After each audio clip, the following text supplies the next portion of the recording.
And thank you to the Bombay Chamber of Commerce and the EPW for this invitation to come and share some views on the state of the economy with all of you here. Ratin and my institutions are more or less next to each other in Delhi. His institution is called the National Institute of Public Finance and Policy. Mine was declared anti-national much before the title was extended to all of those who chose to speak against the demonetization measure. Now, of course, we have company, many people. We have august company in that category of anti-national. So let me take the privilege that that particular title gives to me to make a stronger case for a more expansionary fiscal policy. Recourse to numbers that I'm unable to show you because we don't have the opportunity of a presentation, but those numbers I can share with anyone who would be interested.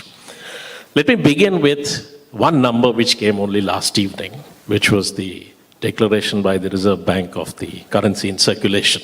It released reserve money data last evening. Currency in circulation as on 6th December, which is roughly 2 months after the demonetization announcement took place. Sorry, 6th of January. 6th of January. January, yeah. Okay. So that particular figure says that the currency in circulation even on 6th January is still below 50% of what it was on 4th of November. And this is also less than 50% assuming that none of that includes the old 500 and 1,000 rupee notes. My own opinion is there's very little of the 500 and 1,000 in that. But they might be still with the public. It can't be with the banks because the Reserve Bank said after the evening of 31st, banks could not hold them in their reserves. So your currency in circulation today is even 2 months after the demonetization, still significantly below what it was. In an economy where, of course, cash is used significantly. And of course, the impact of that can't be limited to only the cash using segment because economic activities are interlinked and somewhere along the line cash is always used. And the switch from cash to non-cash modes of payment is not something that can happen so instantaneously or quickly. So I think we've heard a lot of economic theory from people in the government which would even make people like Milton Friedman and Robert Lucas squirm, not just people like Stiglitz or Krugman. There's just no possibility, no one needs any data to know that it must have a contractionary effect. What is the degree of that, you can try and debate about it, but it must have a contractionary effect no matter what you do. Is there evidence of that other than anecdotal? Yes, there is. One clear bit of evidence is there in bank credit data itself, the thing which everyone says should have gone up because people have put money into the banks. Bank credit has fallen after 28th October. The outstanding bank credit up to 23rd December data is available, has fallen, and the year-on-year percentage increase has fallen every fortnight since the 28th of October.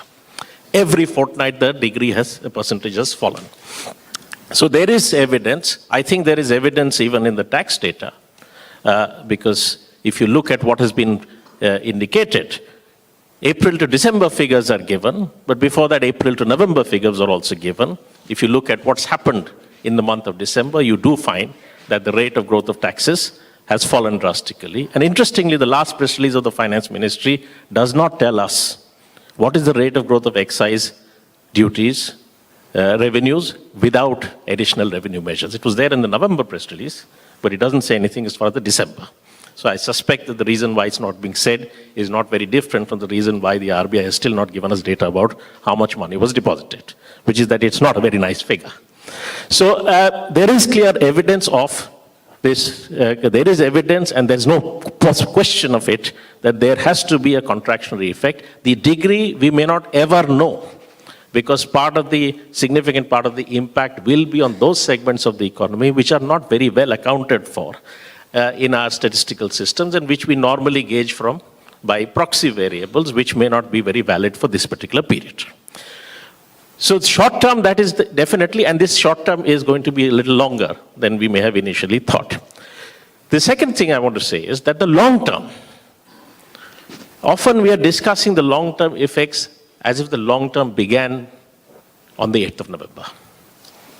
But perhaps the demonetization episode should be seen as part of a long term, not just about which is part of the future, which we don't know clearly about, which we can only speculate about, but a past also, about which we do know something. And I'd like to draw the attention of everyone to those things. That if one moves away from simply what the GDP, real growth of GDP figures as put out by the National Account Statistics tell us, if we, for example, look at simply physical production data, we have an index of agricultural production, we have an index of industrial production from 2011-12 to 2015-16, a 5-year period. If we look at that 5-year period, if I could show you, you would have seen it, it looks like a horror story. It is practically, both are flat. It indicates practically no growth taking place over a 5-year period. If we move away from that and look at the value-added figures as come in GDP, then of course, agriculture story still appears to be, a little bit up and down, but at least certainly the last 2 years before the current year were bad years, worse than the year before. So agriculture still, value-added figures would still, GDP figures still show that it's not been a very good performance in the last few years. We don't know whether the recovery of this year will sustain into the second half. We don't know what the impact of the demonetization will be, finally on the agricultural sector. First half was better, but the second half, how it will turn out, we don't know. If we look at the industrial sector, we do see construction, which was a very fast-growing sector from the mid-90s, has been performing very poorly for the last 4 or 5 years. It's the manufacturing story which in GDP appears to be very different from what the index of industrial production shows. And if you put the two figures next to each other, it's a mystery. That in 5 years, GDP figures show there's a 40-45% increase in output.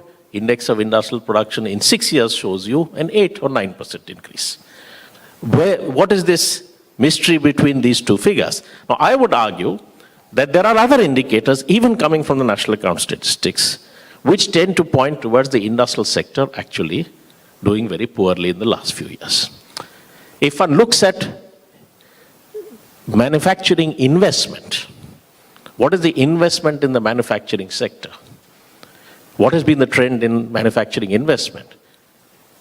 It's a story that 2007-8, after the global crisis, till date, it's nearly a decade, investment has stagnated. There's been virtually no growth. It's the same level of investment every year.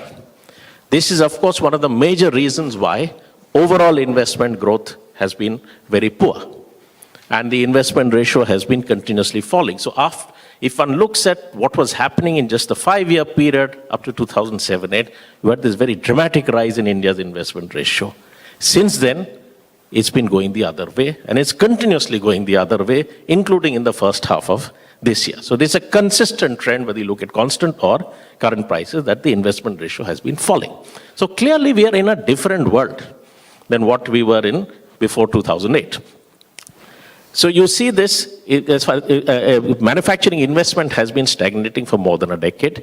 If one looks at, manufacturing investment is not just, as I said, it affects overall investment also. So overall investment has been stagnating, but not just investment. If you look at all components of demand, we have a rather peculiar situation where no component of expenditure, practically, is growing faster than GDP. The only thing which has been steadily somewhat close to that is consumption expenditure. Investment has been below.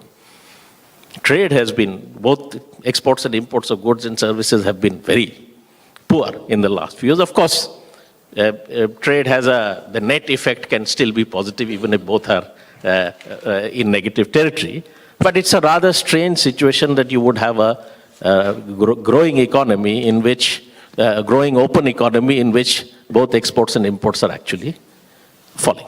That would be a rather strange situation, particularly, import growth being poor is also partly a reflection of slow growth within the economy in sectors which would import significant amounts. So I think in part the improvement of our current account situation, in part the so-called improvement in the inflationary situation is a reflection of an economic condition in which there is severe demand constraint. And I can't quite see how one can have a process of growth being driven by consumption expenditure. Consumption doesn't grow on its own. I mean, unless you have a world where agriculture is booming, and informal sector is booming, and somehow they are generating a demand for consumption, how is it that consumption is going to actually sustain this particular process of growth? So I think there was already, even before demonetization, compelling evidence that the economy was in a very sluggish situation. And this is fundamentally different from what happened in the early part of this century. So we were already in that kind of a scenario. Now what has happened, if you look at the last few years, from 2011-12, is that this process has been reinforced by the switch from fiscal stimulus to fiscal consolidation that took place under the UPA government. It didn't start with the current government.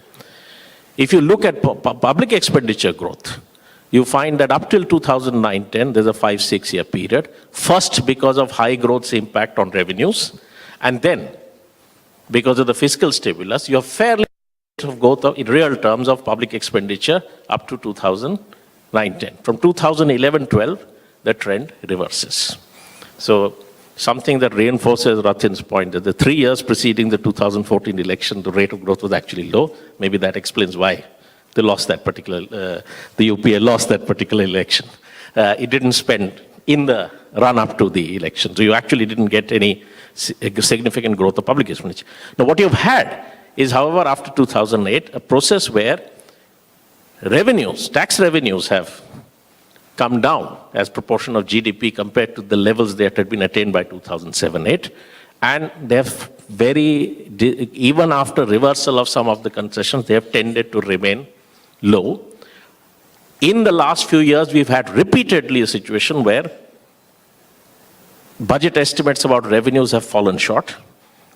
When you get the actual revenues have fallen short, and therefore the expenditures have also been pulled back in order to try and meet the fiscal deficit targets. So it's a kind of reinforcing process that has been at work in the last few years.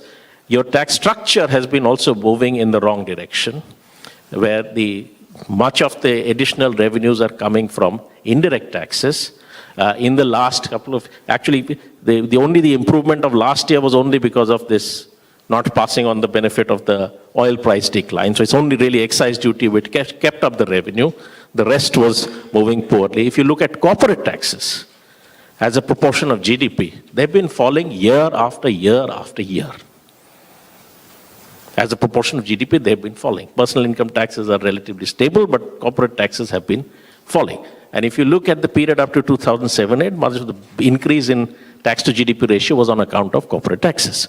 So what you're actually having is perhaps a situation where the slowdown in the economy, or in certainly significant parts of the economy, is having an adverse effect on revenues. And insofar as you want to stick to fiscal deficit targets, you're also cutting back on or curbing expenditure growth, and therefore reinforcing that particular process.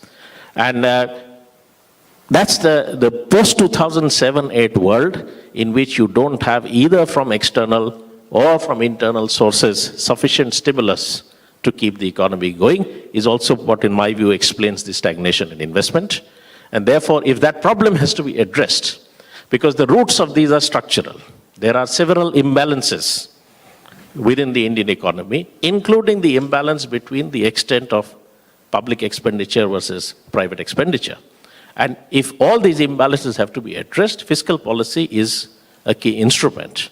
And to that extent, a more expansionary fiscal policy, by which I mean a stepping up of expenditure, is called for not to address only a short-term cyclical downturn, but in a longer term, in terms of addressing the structural constraints or imbalances, which are imbalances between different sectors, imbalances in the distribution of income and spending ability.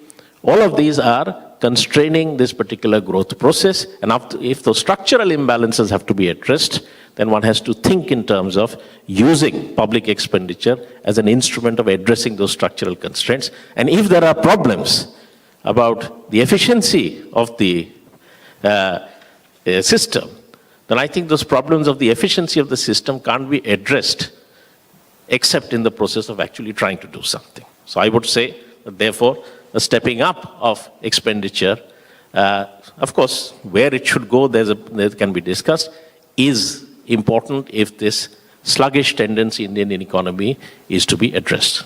Thank you.